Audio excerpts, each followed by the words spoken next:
guys, it is time to talk Brooklyn Half Marathon race. And so today it's all about... So I put together, before we even get started, a little kind of hodgepodge from going to the expo.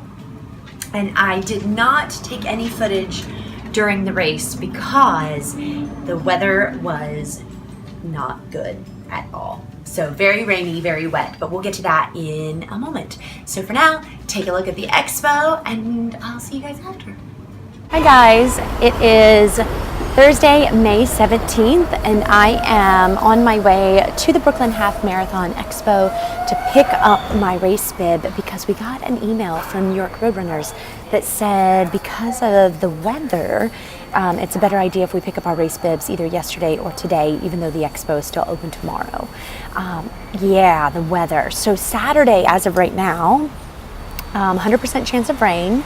Lovely. Plus a high of 60 and 87% humidity. So it should feel like a beautiful soup bowl. But let's get to the expo.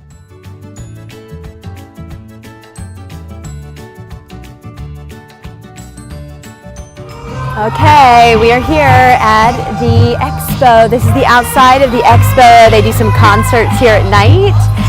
They have different photo opportunities all the way around. Inside that big tent is where we're going in to get the bib pickup. So let's go.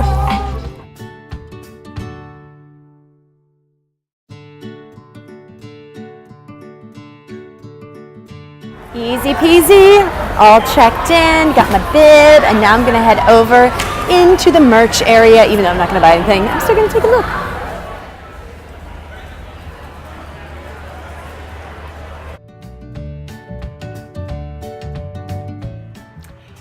It is 4 in the morning, day of the Brooklyn Half Marathon. I'm up, getting my coffee started. It is currently 52 degrees outside, but it feels like 49. The rain hasn't started, but it's starting in an hour, and things are gonna be really, really, really wet for this race. But I'm up, we're gonna get ready. I'm gonna head to the race. Yeah. So that was the expo. It's always held in Dumbo near Brooklyn Park Bridge. I always say that backwards. Brooklyn Bridge Park. This is by far one of my favorite races that I run every year, and this was going to be the first year that I ran it without my best friend Annie, who runs with me every Brooklyn half that I have ran so far, and she is recovering from an injury, so she's playing it smart and healing and rehabbing, so she's ready to start the New York City Marathon training, so that's great. So I'm gonna talk race days. Luckily, my friends downstairs were running the race and they asked me if I wanted to share a lift, which is perfect because race morning, it was cold, it was rainy, it was not the conditions that one would really want to run a race in. And the rain was coming down, and I'm so thankful that I had not only a very kind of like old rundown running jacket, but also I had a poncho on over because I knew I was going to be standing waiting around. We didn't even cross the start line until 7:45, and it was 7 o'clock. So actually it was, I'm taking that, it was like 6:45 because we had to put our stuff in bag check. So it was 6:45, a whole hour of waiting around in the rain. My friend Mindy, who lives downstairs, had told me the night before that she was going to wear like crappy socks, and then right before the race she was going to switch into her good pair and just kind of like toss those in or throw them away or toss them in the donation pile, which was brilliant, and I took her advice and I did that, and I'm so thankful I did. So we got into the corrals. I was in corral E for this race, and I was in wave 2. So the first wave, I believe they took off at 7, and then wave 2 started at 7:45. And so we were in the corrals. Again, it's raining. It was so cold, and I kept listening on repeat to Justin Timberlake's Can't Stop the Feeling, and I just kind of like danced it out in the corral, trying to keep warm. Then I knew roughly about 5 minutes before it was going to start, I stripped off that poncho that I was wearing, tossed it in the garbage, got myself together. We started to move forward, and then we crossed the start line, and I hit start on my Garmin, which is another annoyance because for whatever reason, I mean, you're like weaving in and out, so you add some length to your mileage. But the Garmin definitely was going off on each mile before I actually crossed the mile marker. Things are going great. At that time, I was roughly in the area I wanted to be time-wise, mileage-wise. And so I was keeping about a 9:30, 9:45 pace. New York. And which is, to be honest, is probably a little faster than I wanted to start because I had a different plan going into it, but with the rain, I just went and I wanted to get it done. It was cold, and so my best friend Annie, that I mentioned before, who was recovering from her injury, she was at mile 3.5 right before Prospect Park, and at that point, even though it was 49 degrees, even though there was rain and wind, the humidity was really, really, really high. So I started to sweat in that rain jacket. So by mile 3, I zipped it off, tossed it into the donation pile, and just kept on trucking. So I see her at mile 3.5, and it's so good. She's got the best sign. We both love Steel Magnolias because we're both Southern girls. And it said, "Go Lala, go." Everybody calls me Lala. "Go Lala, go. I love you more than my luggage," which is like one of my favorite lines. Oh, hi. After seeing her, that was the start to Prospect Park Hill. Now, let me rewind for a minute. I used to think this hill was 2 miles long.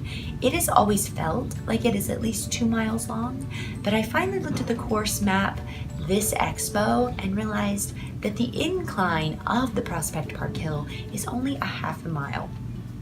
It still feels like 2 miles. And I think I think just your whole time in Prospect Park is about 2 miles, and it kind of goes up and then it plateaus and then it goes up again. So it's tough. I will say that, it's tough. But the great thing about this course is once you make it through Prospect Park, you hit mile 7 and it is a straight shot. And I mean perfectly flat, perfectly straight, no more hills, all the way to Coney Island. So mile 7, I am feeling this weather at this point, and I am just starting to dig deep. I think I really felt it come mile 10, which is great because Annie missed me at mile 7, past her, and she saw me again at mile 11, and thankfully she had a washcloth in her bag, and it was dry, and so I got to dry off my face really quick, and then barreled on through at that point. 2 miles left to go and a little bit of change.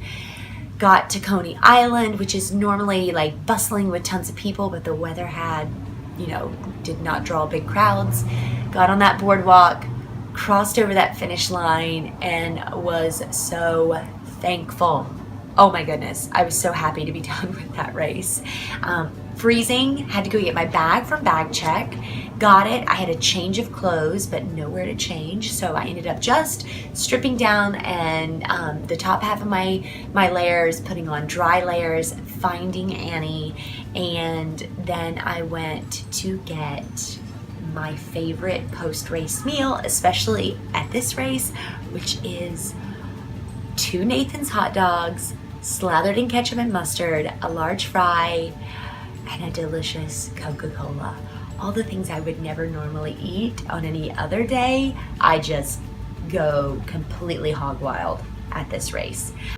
Overall, it was, again, still one of my favorite races. And I have to say, to run in those conditions, it just, once again, running does this where it shows you that you are capable of more than you could ever give yourself credit for. And one thing I realized that I was doing was I have never self-coached myself so much than in this race. I think I told myself so many times, Laura, you have survived harder things in your life than this mile that you are currently in.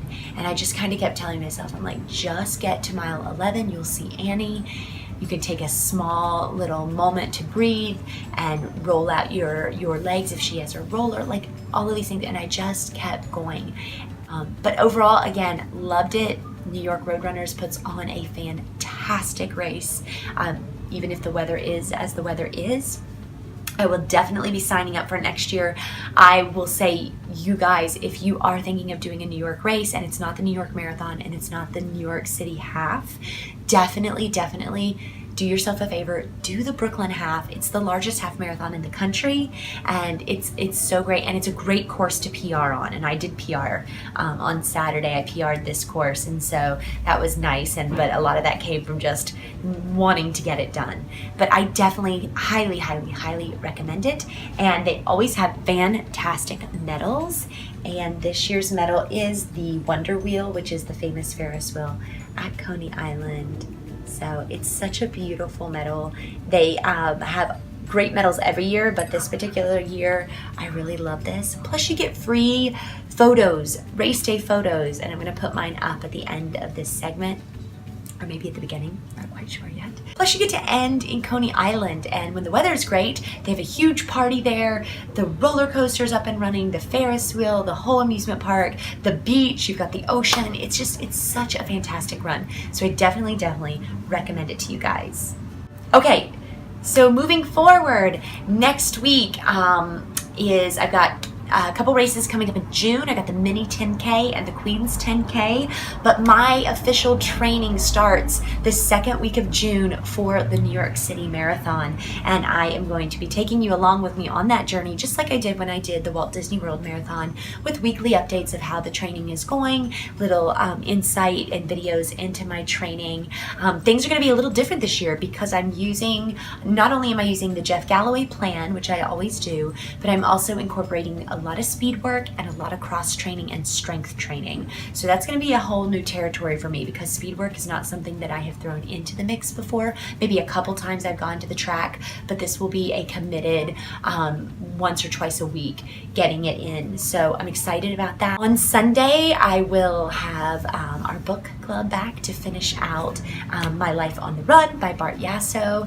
And one more thing. You guys gave me, when you commented on some bucket list runs that you have, oh my gosh, so much fun that I want to do a whole video on bucket list runs, and I want to read which ones you guys were telling me. So if there are other bucket list runs and you guys are just watching this for the first time, maybe you didn't watch last week's episode, definitely comment on the comment section below about your bucket list runs, because I want to do a whole video on them, because I had so much fun reading those. And yes, we will definitely talk about those Barclay marathons, because oh my gosh, that is like the world's craziest race, I swear to you. Definitely watch that documentary if you haven't. But anyways, so that's it. Brooklyn Half Marathon is done. 2018, can't wait for 2019. So many things on the horizon. I want to hear what you're running, what are you racing, what are you training for, how's it all going, all of that good stuff. Remember, you can find me over at Instagram at LauraFry_NYC. That's where I put a lot of content up, what I'm eating, favorite recipes, how my runs went, all kinds of stuff. So definitely check me out over there. I will definitely follow you back. I'd love to build a big community over there as well. So yeah. So until next time, happy running, happy miles, and keep kicking butt, unicorns, because oh my gosh, there's so much ahead.